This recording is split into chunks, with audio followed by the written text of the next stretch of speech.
కూటమి ప్రభుత్వం ఏర్పడి సంవత్సర కాలం అవుతుంది. కూటమి ప్రభుత్వంలో భాగంగా చంద్రబాబు నాయుడు ఇచ్చినటువంటి హామీలో మహిళలకు ఉచిత గ్యాస్ సిలిండర్ అయితే ఏమి, నిరుద్యోగుల పాట డిఎస్సి గత 5 ఏళ్ల ప్రభుత్వం పరిపాలనలో డిఎస్సి వదలలేదు. చంద్రబాబు నాయుడు మాట ఇచ్చిన ప్రకారం డిఎస్సి వదలడం అయితే ఏమి, అంతేకాకుండా ఉచితంగా మహిళలకు గ్యాస్ సిలిండర్ ఇవ్వడం జరిగింది.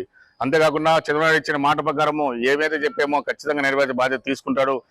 అంతేకాకుండా పిల్లలకు జూన్ 12వ తేదీ స్కూల్లో ఎంతమంది పిల్లలు ఉంటే అంతమందికి 10,000 చొప్పున వేస్తామని చెప్పాము. 12వ తేదీ వేస్తున్నాము. అంతేకాకుండా ఆగస్టు 15కు మహిళలకు ఉచిత ప్రయాణం అంటే ఏం చెప్పామో బస్సులో ఉచిత ప్రయాణం ఏర్పాటు చేయబోతున్నాము. ఈ సంవత్సర కాలంలో చేసిన అభివృద్ధి పనులు అయితే ఏమి, రాష్ట్రంలో గత ప్రభుత్వం తీసుకుంటే రాష్ట్రము అప్పులు దిబ్బగా చేశారు, మొత్తం స్కామ్లు చేశారు.